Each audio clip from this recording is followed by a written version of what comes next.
Hello learners, welcome to Unacademy, India's largest e-learning platform. Let's crack class 12 CBSE Commerce together. I'll begin by introducing myself. My name is Simran Bajaj and I'm a law student currently pursuing my BA LLB honors from Amity University and I have a teaching experience of around 2 years, having taught students of classes 11 and 12 from the CBSE background, and I hold certifications in advanced contract drafting and one in cyber laws. You can use my promo code that is given at the bottom of the slide to purchase your Unacademy subscription, and you can avail a 10% discount.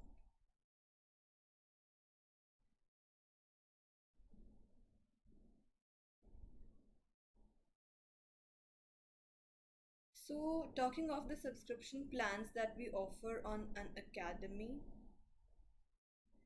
the first one is a 1 month plan that is for 2500, and after a discount it costs you rupees 2250 rupees a month. And for a 3 month subscription, the MRP is 6250 rupees, which costs you rupees 5625 after a 10% discount. That makes it 1875 rupees a month.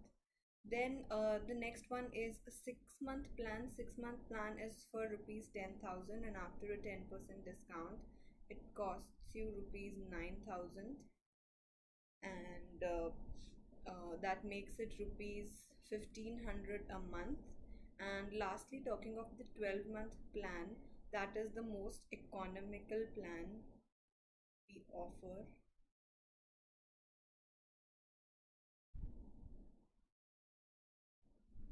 Uh, this plan ideally costs you 12,500 rupees, and after a discount it costs 11,250 rupees. That makes it 938 rupees for all your subjects per month.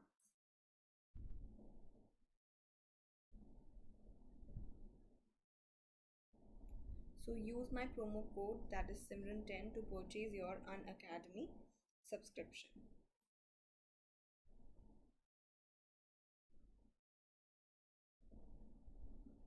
Okay. So I'll tell you what an Unacademy subscription holds for you. A subscription on Unacademy gives you an access to all our live and recorded content, which you can watch from the comfort of any of your devices. Then what you get is an access to our daily live classes. In these daily live classes you can chat with your educator, you can engage in discussions, and you can ask your doubts, and you can answer polls, all this while the class is going on. So it makes the entire process very interactive.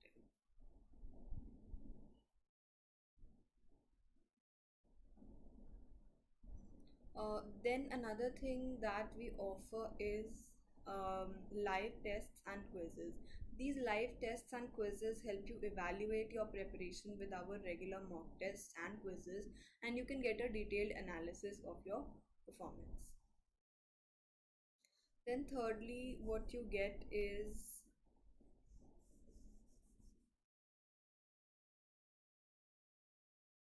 we offer structured courses which are designed in line with your exam syllabus to help you prepare for them in the best manner. Then there is an unlimited access which you get an unlimited access to all our live and recorded content. Another thing I want to tell you guys is you get a free live classes.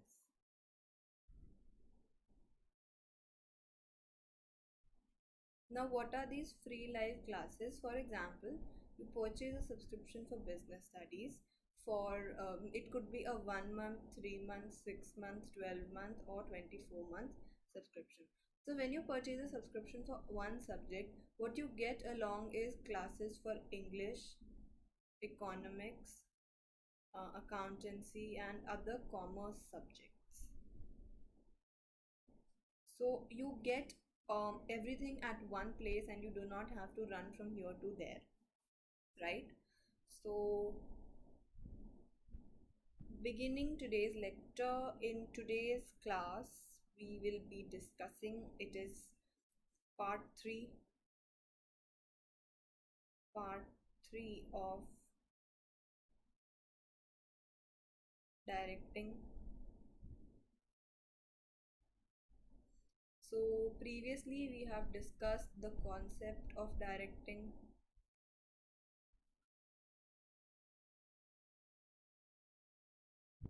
we learned the importance of directing,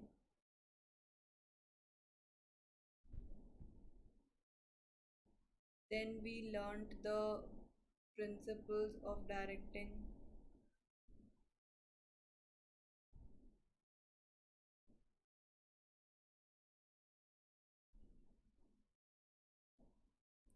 then we did the elements of directing,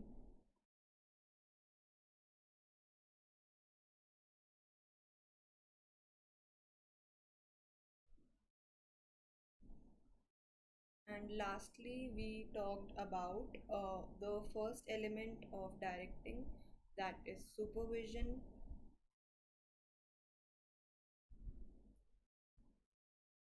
and we were discussing motivation.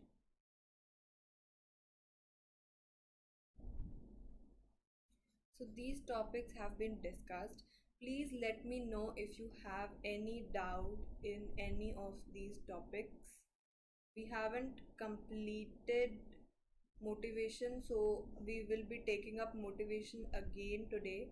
So motivation, so shuru se I will teach you, but any doubt in any of the topics except motivation, please let me know.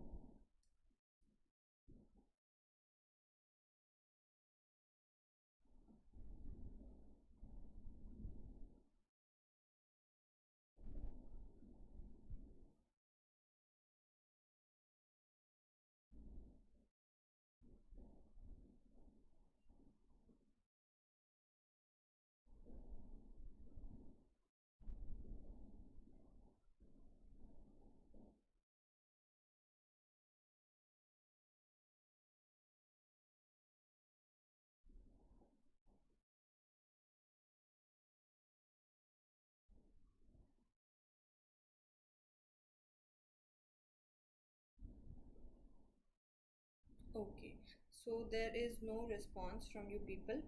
So I will simply move forward.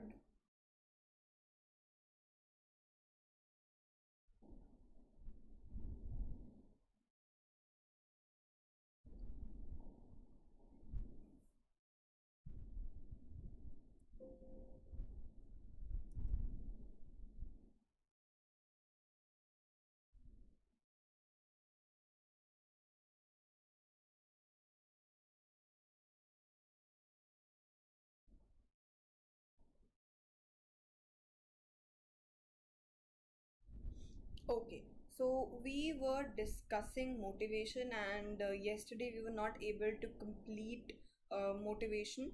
So today I will start again with motivation, and I'm repeating some of the topics. So please be patient before we move on to the further topics, right? So, talking about the definition of motivation, motivation simply means inducing to act or move. So, when we talk about motivation in terms of business studies, it means the process of making subordinates to act in a desired manner so that they achieve certain organizational goals, right? Motivation simply means to induce a person to act upon something or to move, and in terms of business studies, it means the process of making subordinates to act in a desired manner so that they achieve certain goals. So I hope the definition of motivation is very clear. I've put here two keywords, I will just mark them again for you. I've put two keywords here for the definition of motivation.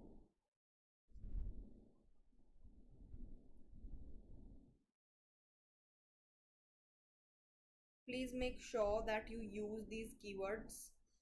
Then there are three interrelated terms when we talk about motivation. There are three interrelated terms when we talk about motivation. These three terms are, please excuse me.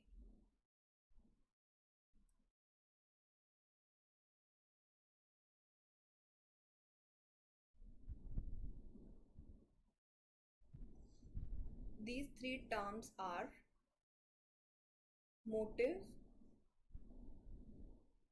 motive, motivation, and motivators, and these have kind of a different meaning when we talk about them. So these are interrelated terms, but they have different meanings. The first one we're going to take up is motive. uh, Now when you read out motive, motive is an inner state that energizes or directs behavior towards a goal. Motive is an inner state. Motive is a state which is inside a person. Motive arises out of the need of an individual, and realization of a motive causes restlessness in the individual, which prompts some action to reduce such restlessness. For example, the need of food causes hunger. So the need of food, finding food to satisfy your hunger is a motive, right? Then talking of motivation, motivation is a process of stimulation. It is a process of stimulating people to accomplish desired goals. To accomplish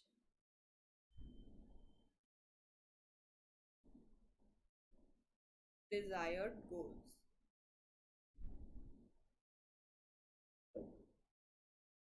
Alright. Then the third one is the last one is motivator. Motivator is a technique. It is not a noun here. We are talking about it as a technique to motivate people. It is a technique that motivates people. For example, for some people a motivator could be financial incentives. For the others it could be non-financial incentives. So I hope that it is very clear the meaning. I hope the meaning is very clear. Ajit, is the meaning clear?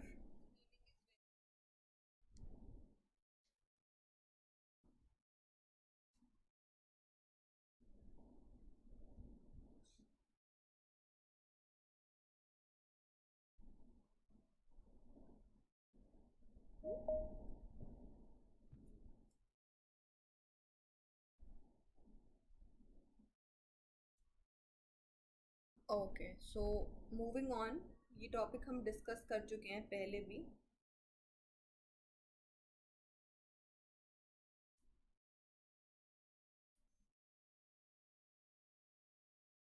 So is the meaning clear, Ajit? If you're still connected, I see two students. Can you please tell me motivation का meaning clear है कि नहीं?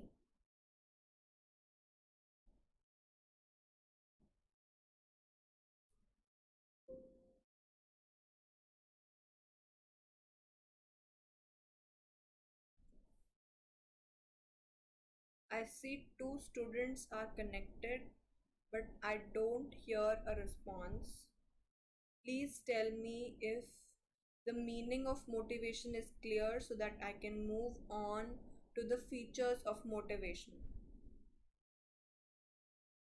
Students, please answer. Okay, since there is no response, I'm starting motivation features, and by the end of the topic, I will ask you if you have any doubts. So please be patient and listen. Right? We have seen the meaning of motivation, and when you analyze that definition, you will be able to extract out certain features. So, I will mark the feature that I'm talking about on the board. So, keep having a look. The first feature is that motivation is an internal feeling. Motivation is something that is internal, and it includes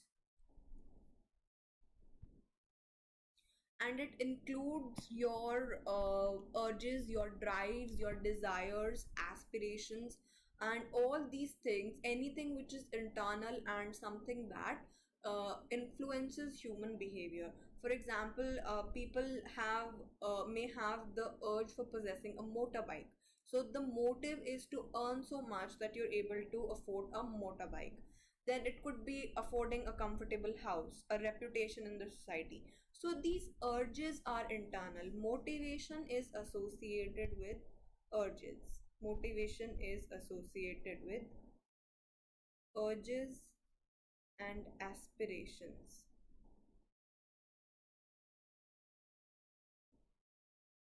or desires.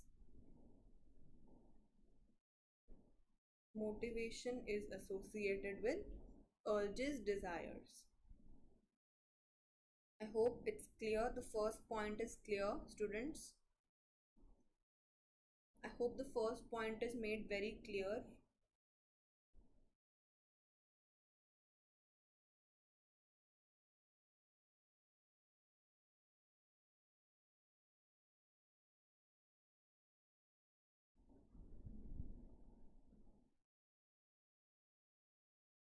Okay. So, moving on to the second point, motivation produces a goal directed behavior. So, when we talk about motivation, motivation produces a behavior which is directed towards achieving a particular goal. For example, the promotion in job can be given to employees with the objective of improving their performance. So, it can be said that employees who gradually improve their performance will get a promotion.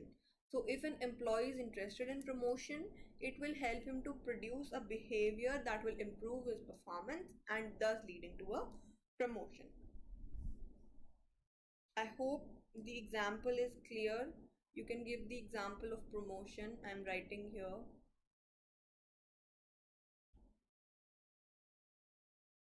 I hope the first 2 points are clear.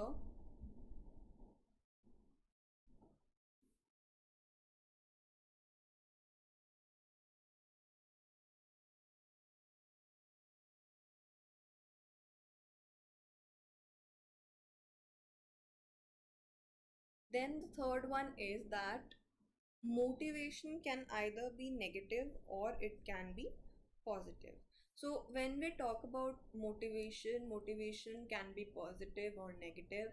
Positive motivation could be in terms of your pay, your promotion, giving recognition, and negative motivation will use negative means like punishment, threatening, warnings.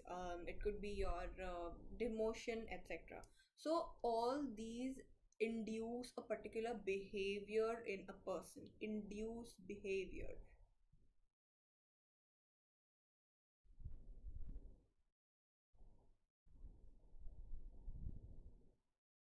right? Then the last one is that motivation is a complex process. Now it is a complex process because there are heterogeneous individuals are heterogeneous in their experiences, their perceptions and reactions, and any type of motivation will not be uniform since everybody is different in terms of their needs. The process of motivation will be different for every individual, right?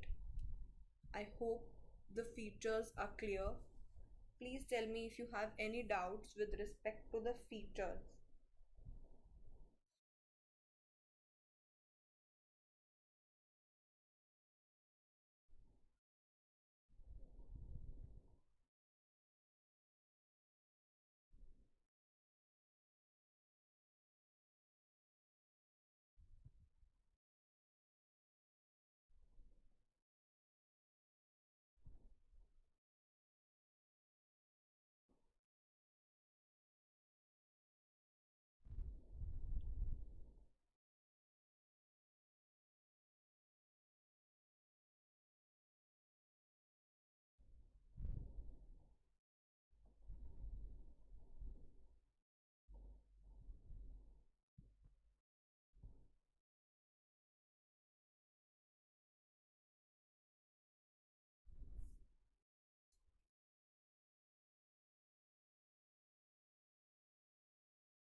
Please tell me if you guys have any doubts in any previous topic, motivation ke.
Please tell me, guys, if you have any doubts.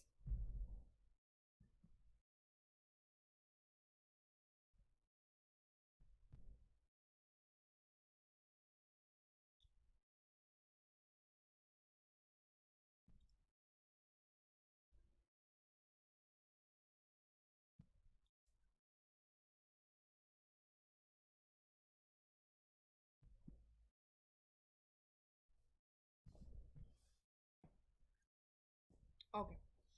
So, the question that is generally asked from the topic I'm starting now, I'm writing the question on the board for you.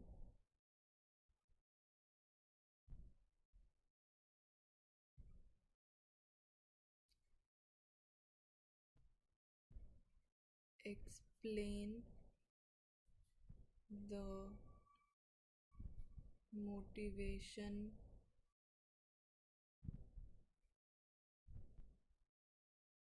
process with an example, right? So this is generally asked as a 5 marker question. It can be asked as a 3 marker question also. So I'll tell you what will be you will be required to do. So I'll explain it to you using an example. So the process goes as there is an unsatisfied need which leads to creation of tension. Then it creates certain drives which push the person towards a search behavior, and then there is a satisfaction of the need which results into reduction of tension. So I'll give you an example. For example, if,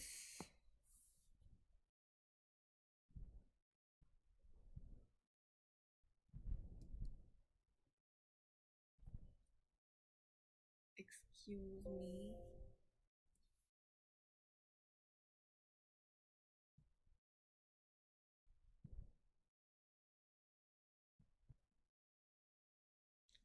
Okay, so if there is an unsatisfied need, not talking of this unsatisfied need, for example, a person is hungry, right? A person is hungry for hours. A person is hungry for hours, and at a point of time during the day, he becomes restless. Because of hunger, he becomes restless.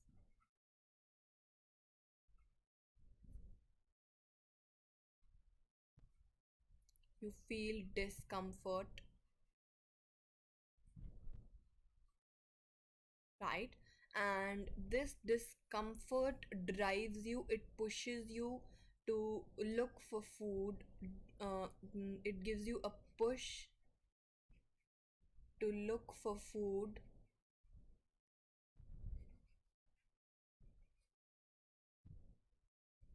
right? And then you start searching for food. You make an attempt to search for food. You make an attempt to search for food, right? So having only 15 rupees with that with yourself, the person spends 10 rupees on food and has a wholesome meal, and after that he feel that, oh,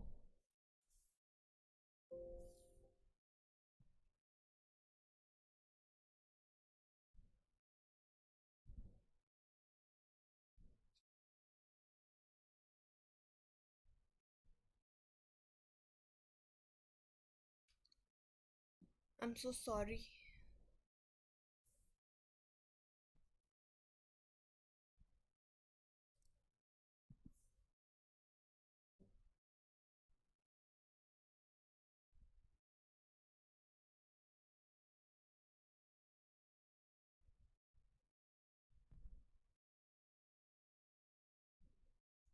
So first there is an unsatisfied need of hunger,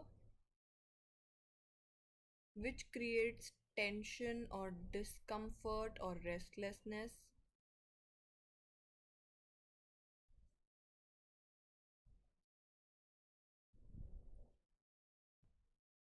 It gives you a push to look for food.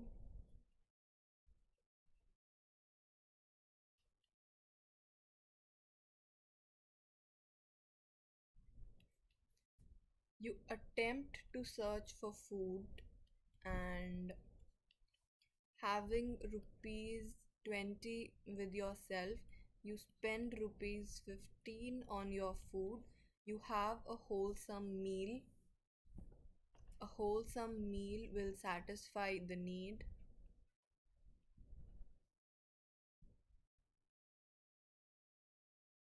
and there will be a reduction in tension. There will be no restlessness.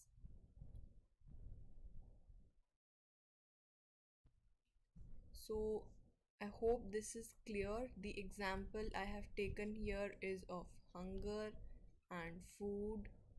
So, you can give the same example, and please tell me if you have doubts.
Okay, so I'll move on to the.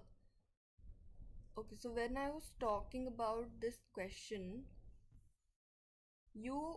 while answering this question, should give an example, support your answer with an example,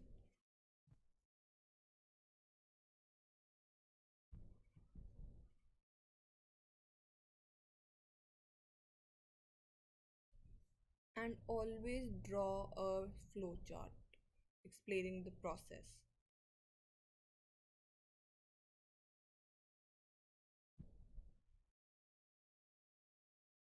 Okay.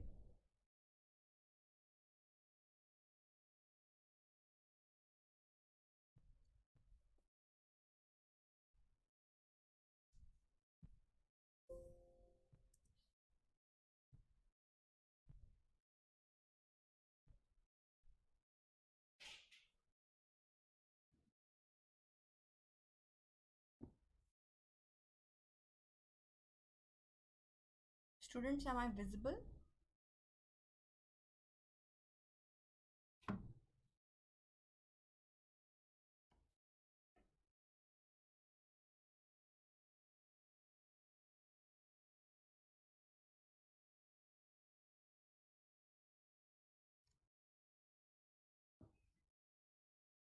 So I hope this question is clear. Then moving on, of motivation.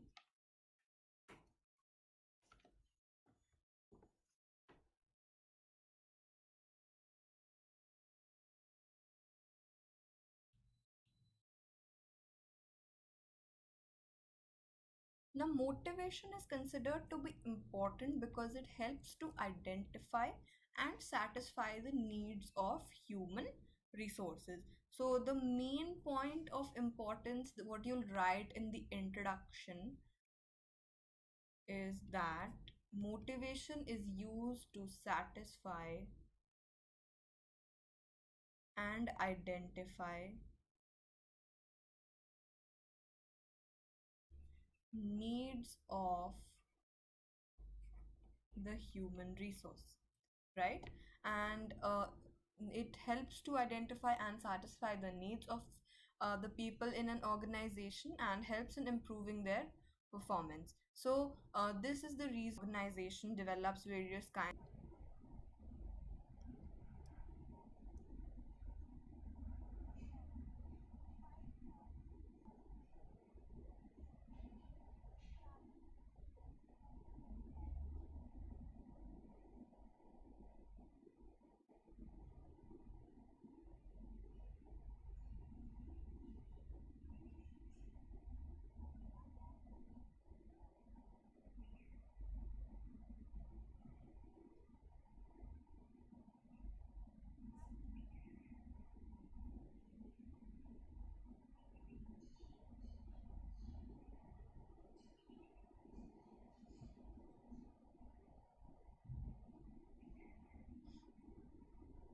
Okay, so I will be talking about performance. So if a suitable reward system is implemented, suitable rewards are given to the supervisor, and the supervisor gives positive encouragement and praises the good work that is done, the worker may slowly develop a positive attitude towards the work, right? So it helps to change negative attitude into positive behavior. Then the third one is motivation helps to reduce employee turnover and thereby recruitment and training. Now, the main reason for high employee turnover is the lack of motivation. The frequency in the change of employees in an organization is what we call employee turnover. So, the main reason for employee high turnover is the lack of motivation. If the managers identify motivational needs for employees, incentives, the employees will points are clear, students.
So we were talking about then we talked about the changes in negative behavior into positive behavior by the employees. And then thirdly, we had talked about how uh, employee turnover can be reduced and it can lead to a reduction in cost.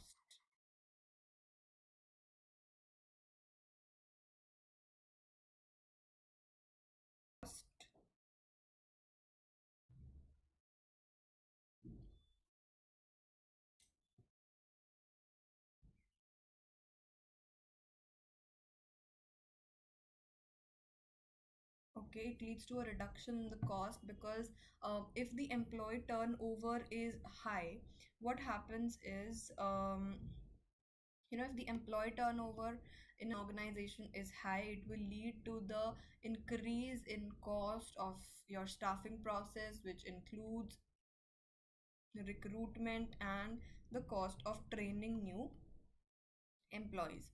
Okay, I hope that there is no doubt in the first 3 points right here. Please tell me if you guys have any doubts in the first 3 points right here. It improves performance. Second is changing negative behavior into positive ones. And the third one is improving employee turnover. Please let me know if you guys have any doubts.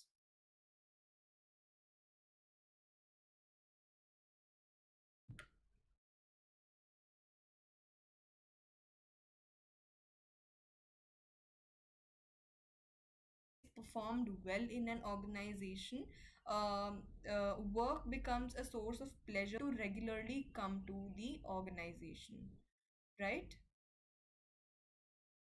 I hope it's clear that absenteeism occurs when the working conditions are not appropriate in an organization, when the working conditions are not good for an organization. That is when absenteeism is seen in an organization.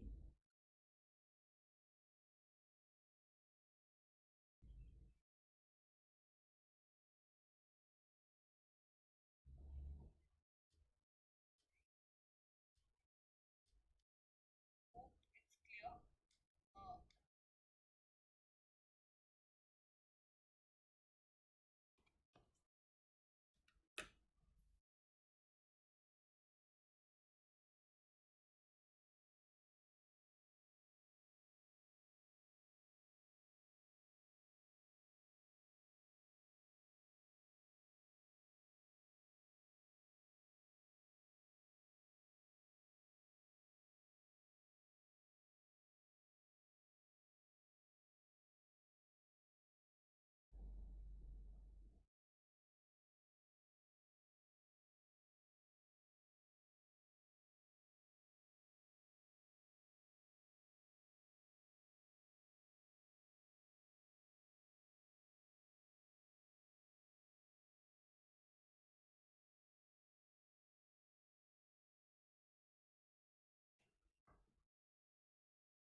Okay. So please tell me if you guys have any doubts so far in the importance. Hi Ujjwal, please tell me if you have any doubts.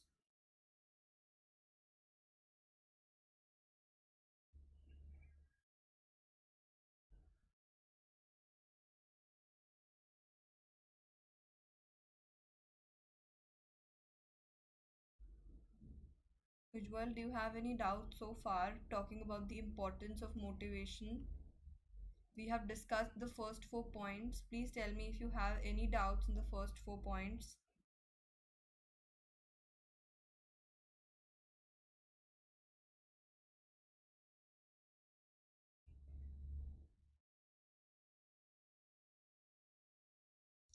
Do you want an explanation, any example for any of these points that I have mentioned? First one, second one, third one, or fourth one? Then else I will move on to the fifth point that says helps in introduction of changes smoothly. Now, when we talk about motivation, motivation helps to introduce changes smoothly because we have seen that people in an organization resist change. There is a resistance to change.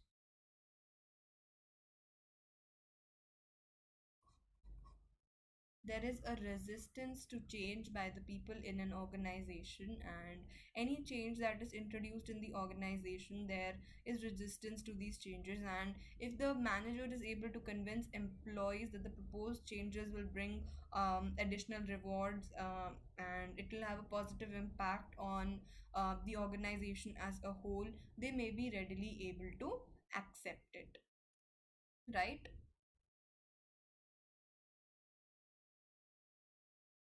Okay, so Ujjwal is asking me to explain the points again. So I will go over the points once again for Ujjwal. So, beta, the first point that I discussed was that motivation helps to improve performance. Now, motivation helps to improve performance because the performance level of an employees in an organization will increase if proper motivation techniques are used and the needs of the employees are satisfied, right? And when they devote their full energies, and those energies are optimally utilized for their work, so a satisfied employee will always turn out expected good performance, right? So good motivation in the organization will help to achieve higher levels of performance, and motivated employees will contribute more. Then the second point we discussed was it changes negative behavior into positive ones. Now, there could be instances where an employee has an indifferent or a negative attitudes towards the organization or towards the work he's doing. So, it could be a worker having an indifferent attitude. So, if you want to cope with that negative attitude, the management may choose to reward the person suitably, and give positive encouragement and praise to the good work done, so the worker may slowly develop a positive attitude towards work, right? For example, students, as you as students need to be motivated. For example, you score a little less number of marks in any of your subject, so what your teacher will do, she will encourage you to do better, and she will turn that negative behavior of I cannot do it into a positive attitude that I can do it, right? Then the third one we discussed was motivation improve employee turnover. Now, motivation helps to reduce employee turnover, and it helps to save costs because the high rate of employee turnover is a result of lack of motivation in the employees. And if managers identify motivational needs of the people will not leave the organization, they would rather want to be part of it, right? So it saves cost because if the employee turnover is high, then the people will leave the organization, and the organization has to spend more on training, recruitment, additional investment of money, time, and effort.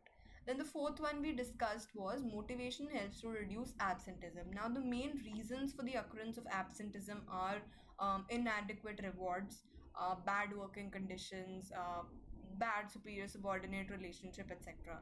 So when there is a good motivation system, all these deficiencies can be covered, and work becomes a source of pleasure, and people would want to come to work. Then the fifth one is it helps to introduce changes smoothly. Your motivation helps to introduce changes smoothly because it is generally seen that people in an organization are not willing to embrace change, but when people will be motivated,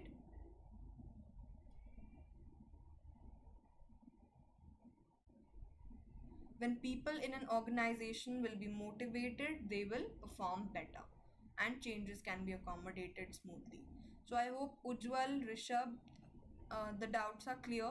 Importance of motivation is clear.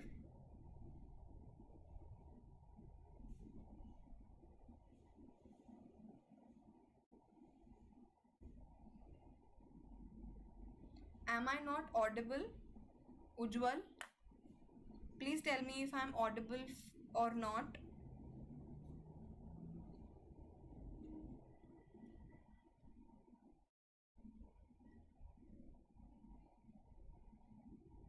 Okay. So should I move forward or you have want to ask something, Ujwal?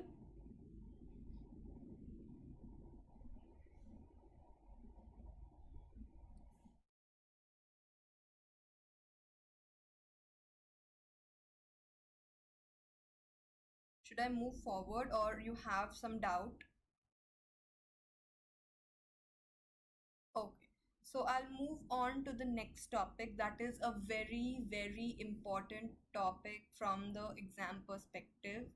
And this question is generally seen in the papers every alternate year. Maslow's need hierarchy theory. It is a part of your motivation, and this is a very, very important concept. So please listen to it very carefully, and please tell me by the end of the topic, when I'm done discussing the topic, you can ask me questions. So when we talk about the need hierarchy theory, we have seen that motivation is a very, very complex phenomena, because for every person the motivator is different. For every person the thing that motivates is very different. For example, for you, the motivation could be an economic motivator, but for me, I want a high social status in society. Money is not a thing for me, right? So every person's needs are different, and this is what changes the motivation for every person, right? So it has several dimensions, and there are a lot of theories about understanding the needs of the people. So motivation is associated with the needs of the people, and among these theorists, one was Maslow. And Maslow had given this need hierarchy theory, which is considered very important for understanding motivation. So Maslow was a psychologist, and this theory, we as students have studied in psychology, and anybody who is from a psychology background will know this theory. It's a very basic theory, and he was a Maslow. Abraham Maslow was a psychologist, and he outlined the elements of this theory, and his theory is based on human needs. This theory uses human needs as its basis, and he felt that in every person, be it any person, there is a hierarchy of five needs. There are five categories of needs that every human being has, right? There are certain needs, basic categories of needs. Is my voice still low, Ujwal? I'm being as loud as I can. So you should either increase the volume of your phone, or you should use headphones. Okay. So, the needs of people are categorized by him as these. The first one is, this graph starts from the bottom. So, make sure you're looking at it from the bottom. The first kind of need is a basic psychological need.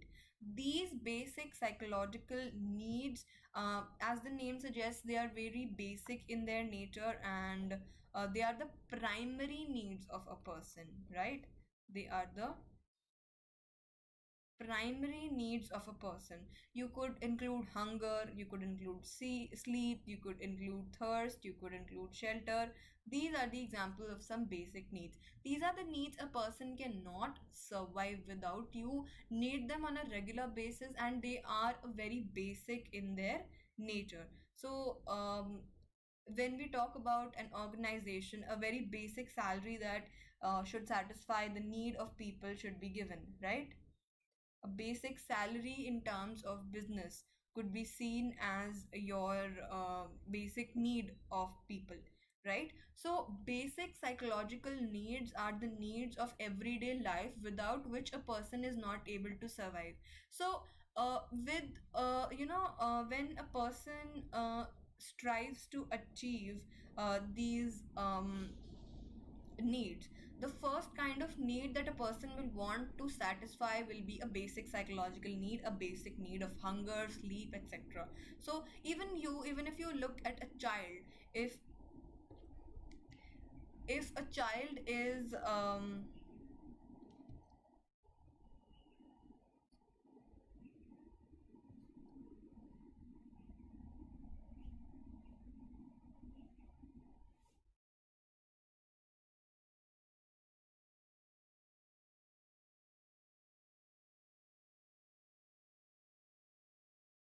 So if a child is if a child if a child is hungry and at the same time he wants a toy, what do you think the child will go for first, the toy, or will he want to eat something first? Please tell me. I see two students. What do you think will the child do?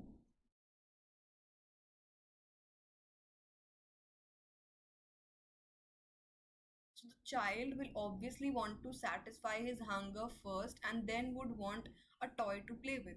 So it is a very basic need that everybody wants to fulfill. Fine. So I hope the basic psychological needs are clear. Then the second kind of need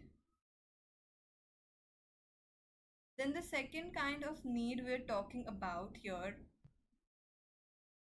the second kind of need we're talking about, the first one was this. The second one is safety and security need. Now, safety and security needs are the needs which provide a sense of security, a sense of protection, a sense of safety from physical and emotional harm. For example, when a person, every person would want a shelter that keeps him safe. This is the second need after the basic needs of safety and security. In terms of organizational, it could be your stability of income, it could be your pension plans, it could be stability of your tenure of work, etc. So, safety and security needs are the second kind of needs after basic needs that a person want to uh, secure, right? I hope the first two needs are clear. Then the third kind of need here is affiliation needs or belongingness. Needs of belongingness. Now, these needs are the needs of affection. These are the need of a sense of belongingness, of acceptance. So, when an employee becomes a part of the organization, in the organizational context, if I was to give you an example, the acceptance by his colleagues, the acceptance uh, by him of the organizational culture is a sense of belongingness that will give him a feeling of being a part of the organization, right? So there should be a sense of belongingness. So the first kind of need was basic psychological need, the second one is safety security needs, third one is needs of belongingness, and the fourth one is esteem needs. Now, these esteem needs are needs of self respect, are the needs of social status, recognition, and attention. These are needs which are a little higher. Then there are self actualization needs, which are the highest, right? It is the highest level of need in the hierarchy of Maslow's theory, and it refers to the drive to become what one is capable of becoming. So, achieving one's highest potential is the self actualization need, right? I hope the types of needs are clear. The type of needs are clear.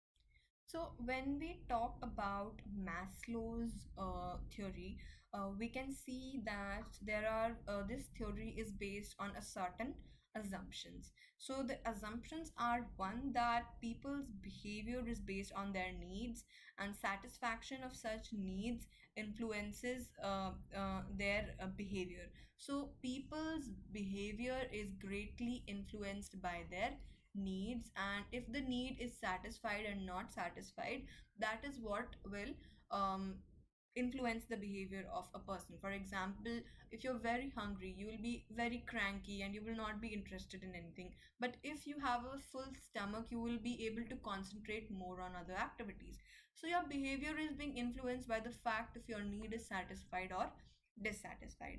Then the second kind of assumption is people's needs exist in a hierarchical order. So these needs exist in this hierarchical order as I have explained it to you. The first one is a basic need, the second one is a safety and security need, then the third one is a need of belongingness, a sense of belongingness, fourth one is esteem needs, and fifth one is a self actualization needs, right? So people's needs exist in this hierarchy, in this order, starting from basic needs and going to needs of self actualization, which are higher level needs.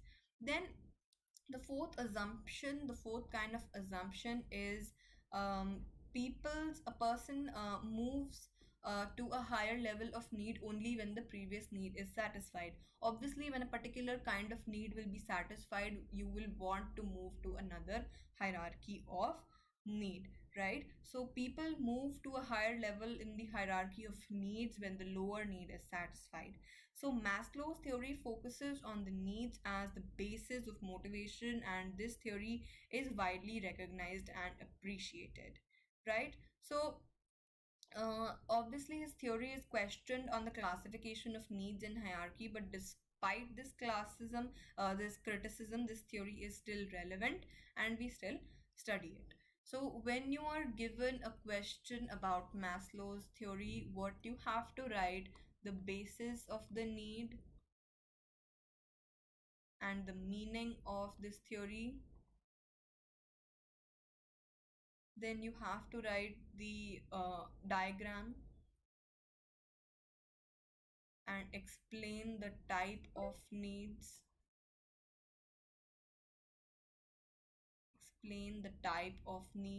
then you have to give the assumptions, and then you should know the criticism. So this can come as a 5 marker or a 6 marker question, right? I hope there is no doubt to anybody. Please tell me if you have any doubt in Maslow's theory. I have discussed the basis, the meaning, the types of theory, I've discussed the diagram, and I've discussed the assumption and the criticism with you. Please tell me if you have any doubts. I see two people are connected, and I want a response from the class. If you have any doubt, please tell me. If you want me to explain any aspect of the theory again, please tell me, because it's a very, very important topic. It's a topic that one should not miss. Please tell me if you guys have any doubts.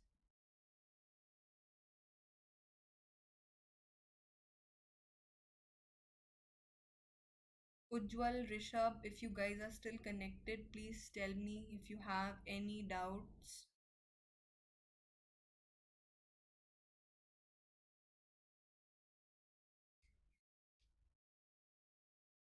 Students, please respond. I'm giving you 2 minutes to quickly analyze this theory, and then we will move on to financial and non financial incentives if you people do not have any doubt.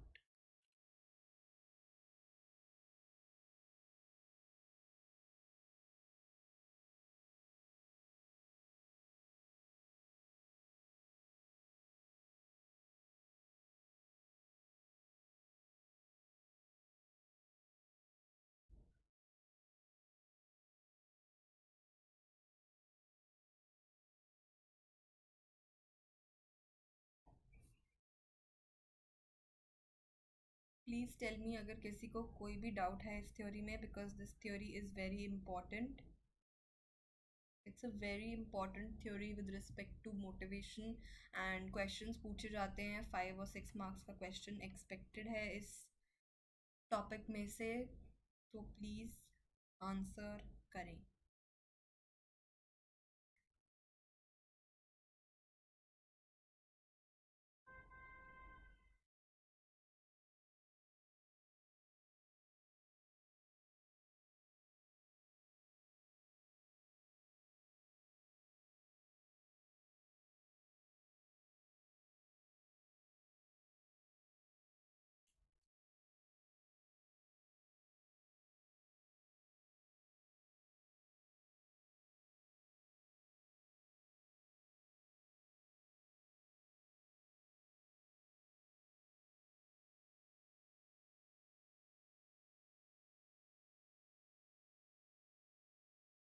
Okay, so the next topic that I will discuss.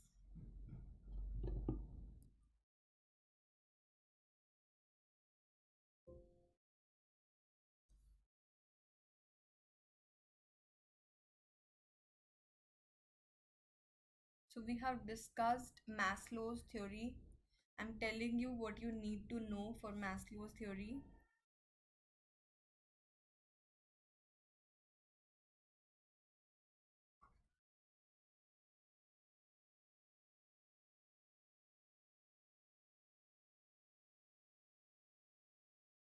So we have discussed the concept of this theory,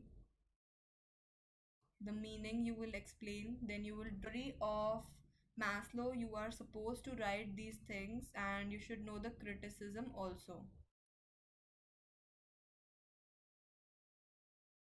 Okay, Prakshit, Prikshit, I'm so sorry. Prikshit, if you're still connected, please tell me if you have any doubts in Maslow's theory. I have discussed these topics. It's a very important topic, generally asked as a 5 or 6 marker question. So please tell me if you have any doubts.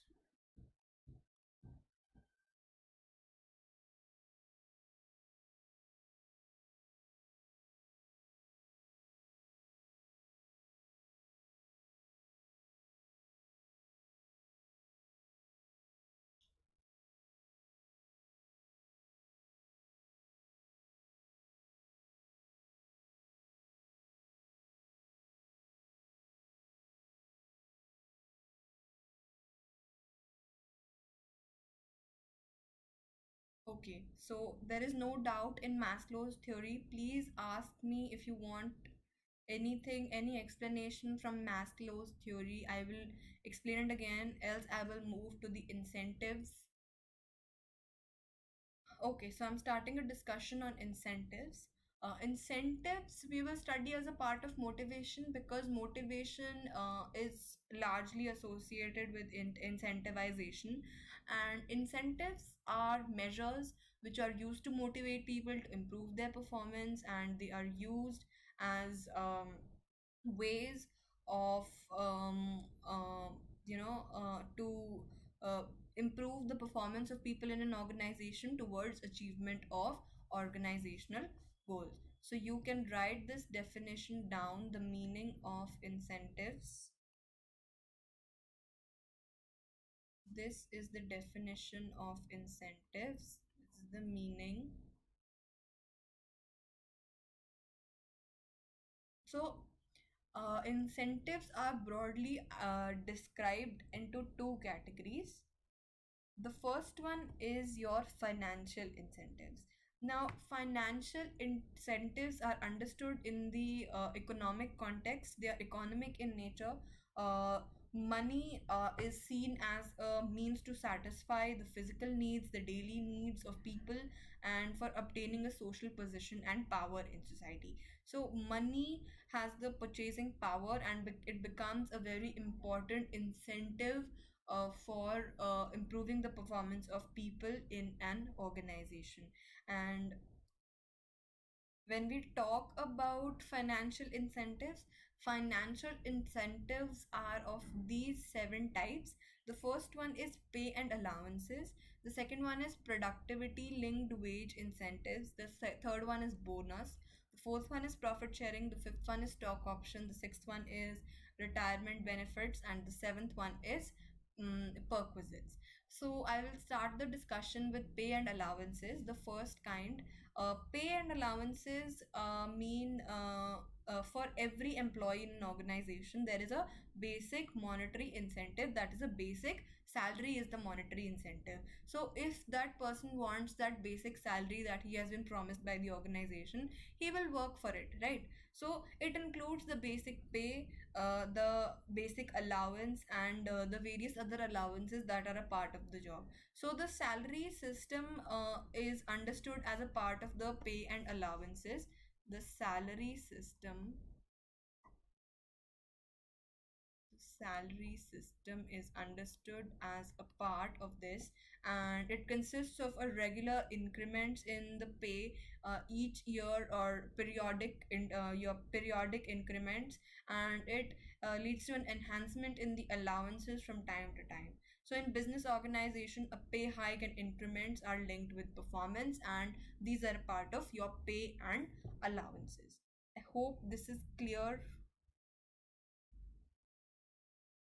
Then the second type of incentive is productivity linked wage incentives. Now, productivity linked wage incentive, as the meaning suggests, it is associated with the productivity, with the production a person is doing. So, several wage incentive plans are linked with the payment of the wages to increase the productivity of an individual. Uh, uh, it is associated with the number of production you do. So higher the production, higher will be your incentive.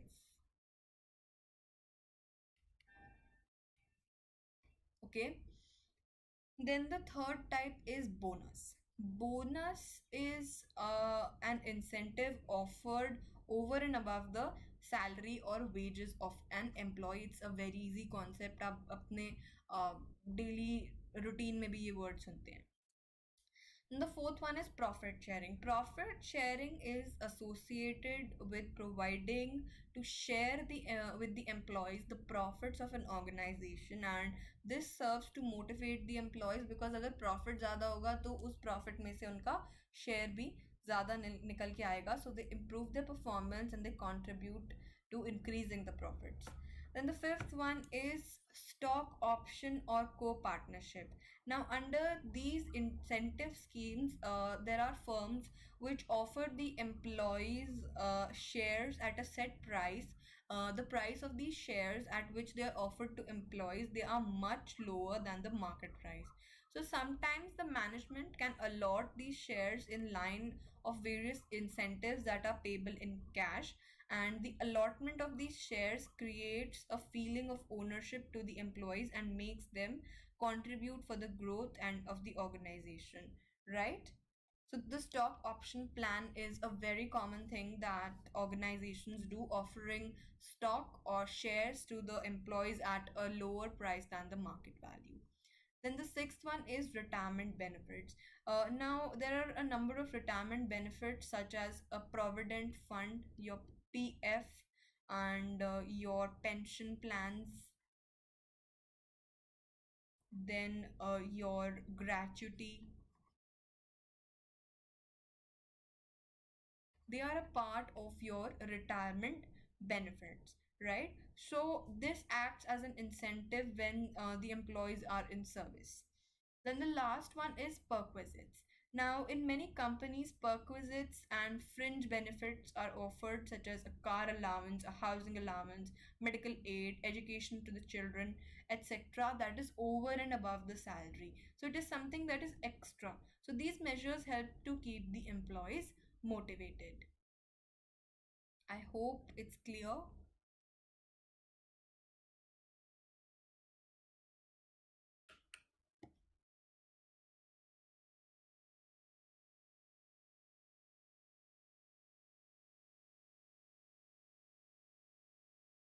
Please tell me if you have a doubt in financial incentives.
hope financial incentives are clear, guys.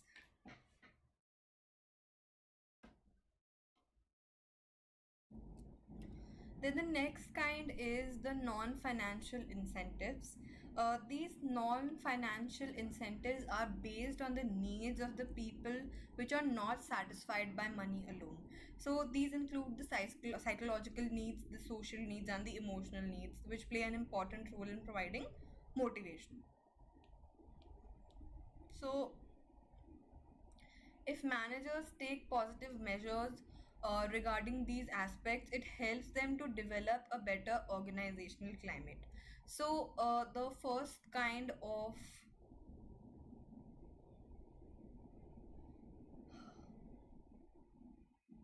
so the first kind of um, the first kind of non-financial incentive is your status. So in the organizational context, the status means a ranking of position.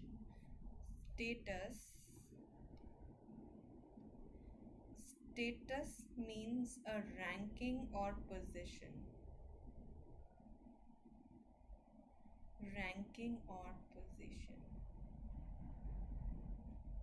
Okay, it includes a ranking or position in the organization, and the authority, responsibility, the recognition, and the perquisites and the prestige of the job is what indicates the status that is given to a person holding a position in the organization.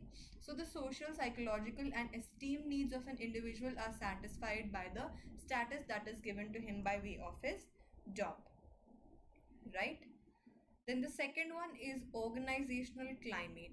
Now, organizational climate is an indicator of the characteristics which describe an organization and distinguish a particular organization from the other. And these characteristics influence the behavior of individuals in the organization. So some of these characteristics are individual autonomy, the reward system, the consideration of employees, risk taking, etc. So if managers take positive measures with respect to these aspects, it helps them to develop a better organizational climate, right? So the organizational climate also plays an important role, and it is not associated with money. Then the third kind is career advancement opportunities. Now every individual wants to grow to a higher level in the organization.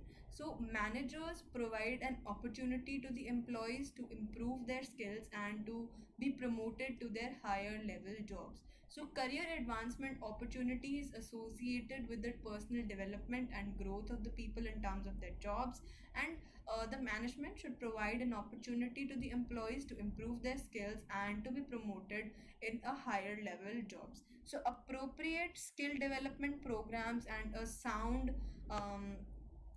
system of promotions works as a tonic, and it encourages people to exhibit performance. So career advancement opportunities is associated with development.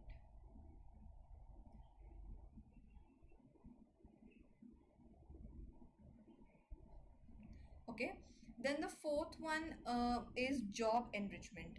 Now your job enrichment is concerned with designing jobs that include greater variety of work content, require a higher level of knowledge, a higher level of skill. It gives workers an autonomy in their operations, and it provides them an opportunity for personal growth.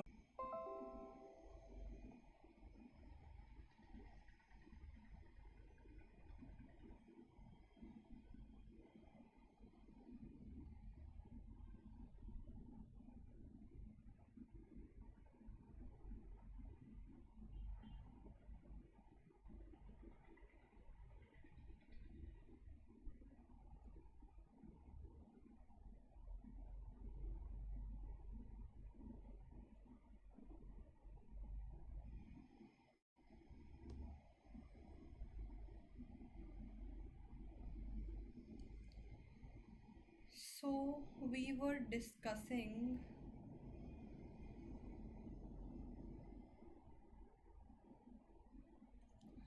we had discussed job enrichment, and we were discussing employee recognition programs. So,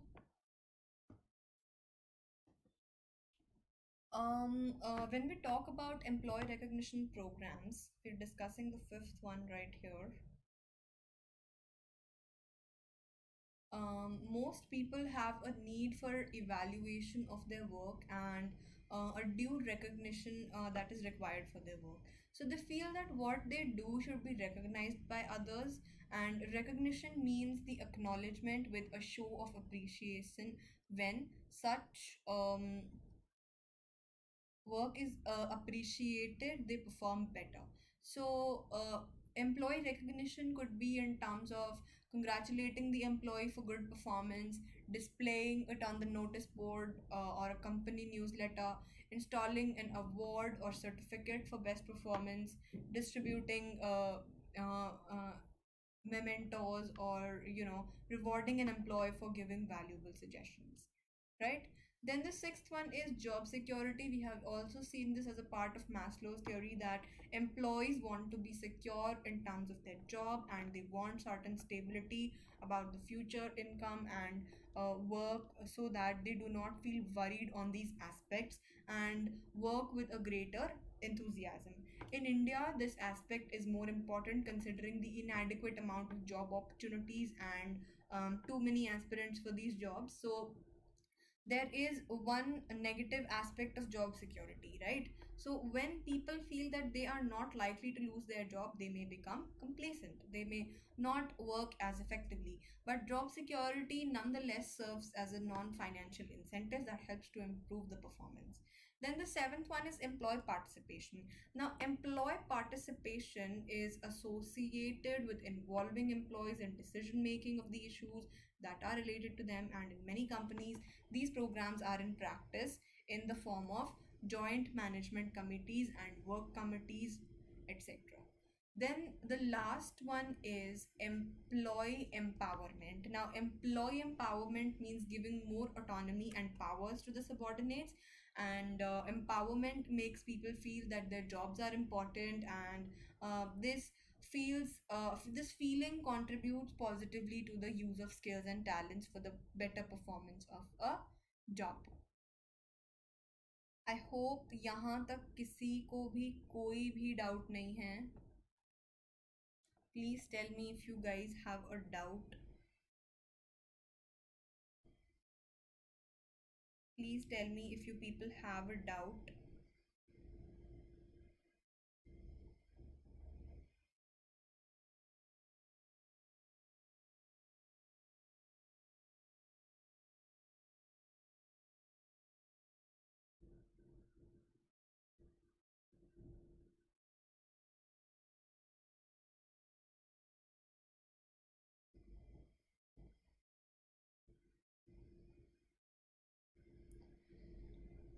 So we have done motivation, and the next topic we will start leadership in the next class at 4 p.m. today. At 4 p.m. today, at 4 p.m. on 16th of September 2020, we will start leadership. So please join the session, and before I leave, I would want to tell you the topics that we have covered so that you guys come up with doubts, क्योंकि आप लोग अब recently बहुत कम doubts पूछने लगे हो. And so the topics I have covered, the topics that have been covered by me, the first topic is the meaning of directing.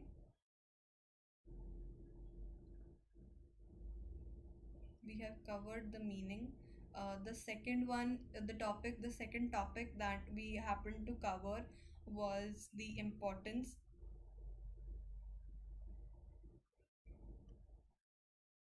We discussed the characteristics.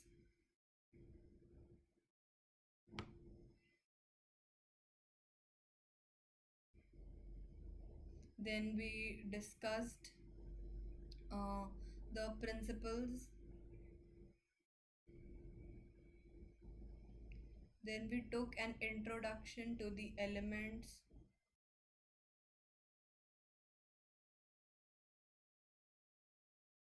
Then we discussed the first element, that is supervision,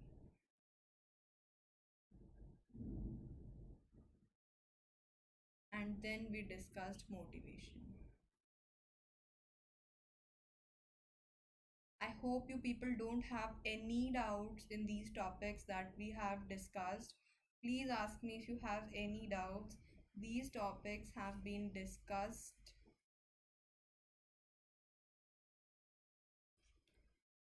Please tell me if you have any doubts.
Please ask me if you have any doubts, else I will quickly revise the topic with you.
Okay, you want me to explain the characteristics, Nisha?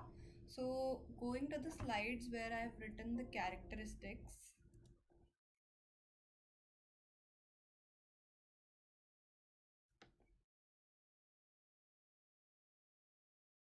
So, these are the characteristics that we discussed while we were talking about directing. And the first characteristic is that directing helps to initiate action. When we talk about directing, directing is a very important function of the management, and we have seen that it tries to bring the actions, the plans to action. So it helps to initiate action, and it is a very important function of management.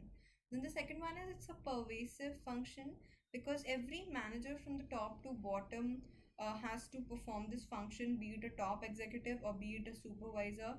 They have to perform this function. So the directing takes place whenever a superior subordinate relationship exists. Then the third one is directing is a continuous process. Directing is a continuous process because it takes place through the life of the organization, irrespective of how people occupying managerial positions are. So we can see that a lot of organizations, every organization sees this as a continuous process because the process of direction never stops. Okay, it has to be performed at all times. The last one is it flows from top to bottom. Directing flows from top to bottom because it is initiated first at the top level and it flows to the bottom through organizational hierarchy, right? I hope it is clear.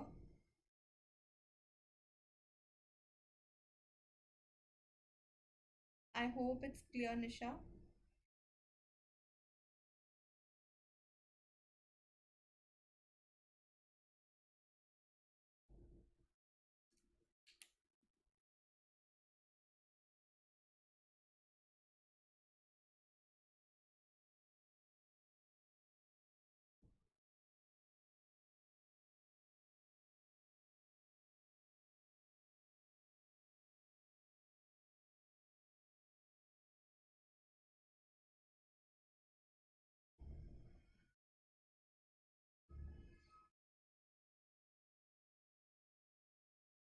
Okay, guys, so this was about today's session. Thank you so much for joining in. Thank you. I will be taking another session at 4 o'clock today. So please join in. We will be discussing leadership.